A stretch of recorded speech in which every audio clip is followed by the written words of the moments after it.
chord progressions are unmatched, and especially for their time. We're going to take a look at a really underrated song of theirs. This is so cool. This is You're Gonna Lose That Girl. You're Going to Lose That Girl, as it was changed to later. Anyway, the American version had gonna in there. But 1965, it was the last thing they recorded before they went off to the Bahamas to shoot the movie Help, or at least that part of the movie that was done out there on the beach. And but features a really fascinating chord progression. Very simple strumming. We're not even really... I'm going to talk about the strumming right now. Play an E chord. Down, down, up, down, up, down, up. And then we mostly have chords in the key of E, with one really unusual thing. There's a chord that every version you'll ever see of this has wrong. We'll talk about that coming up. And what else was I going to say about the chords?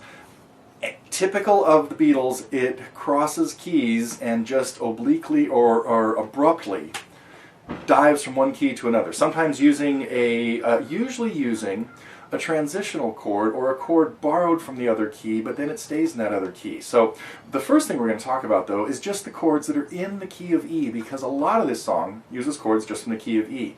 So our standard chords in the key of E would be E major, F sharp minor, G sharp minor, chords 1, 2, and 3, A, chord 4, chord 5 would be B, and you can use B7 if you like.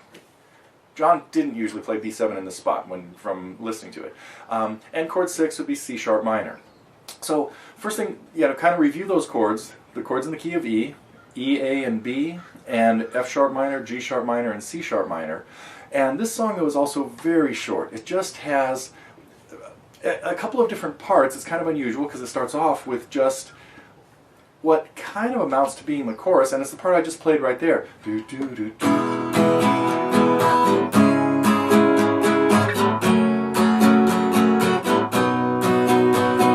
And there's the rhythm guitar part to something that happens about 15 times in this song. E, C sharp minor, F sharp minor, and B.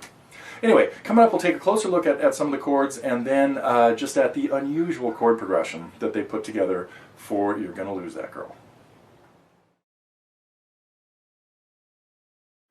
So the basic chords, as I mentioned in the last segment in the preview, are in the key of E. So we're of course going to play a standard E major chord, nothing fancy about it. Chord 2 in the key would be F sharp minor, full bar at the second in an E minor shape. Chord 3 would be G sharp minor, and we're not really going to play G sharp minor. I'll talk more about that a little bit later. Oh no, we are. No, we're not. Yeah. Chord 4 would be A. We hear one A at the very end of the song. Chord 5 would be B, and if you have problems playing the B with the hinge bar, just go ahead and play B7 as out of the A7 shapes, or play a B7 even down here. So I had a little trouble defining the parts to this song because the first thing we hear is You're Gonna Lose That Girl. Yes, and the backing vocals that Paul and George are doing, which are really cool. But so we hear this 4-measure intro. We don't actually hear the guitar. We hear more of like a piano thing in the beginning. So we don't really hear any strumming chords. But it's the 4-measure progression that I'm going to call the chorus. But it's hard to say that it's a chorus, but it's the part we hear repeatedly throughout the song. You're going to lose that girl, you're going to lose that girl, you're going to lose that girl. Okay, so anyway, what we have there is those 4 measures. E, C sharp minor, F sharp minor, and B. And as I mentioned in the segment about the chords, you can play the B as a B7 if you like. You could even play it up at the 7th fret out of the E's if you have trouble playing the A shape of the bars.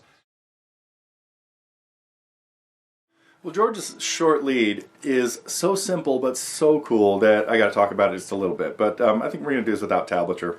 A little principle here is it's really notes out of an E chord, and so if I had my A shape up at the 7th fret, I would have up on the top string I'd have a B at the 7th fret, and on the 2nd string I'd have a G sharp, the 3rd of the chord. And a really typical thing to do in you hear this in a lot of country stuff and blues stuff, is to bend into the 3rd from below it.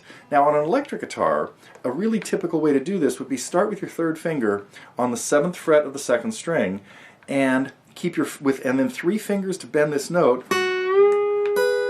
and your fourth finger would play the note up on the 7th fret, play the B. So you've got your 3 fingers back here for this big bend.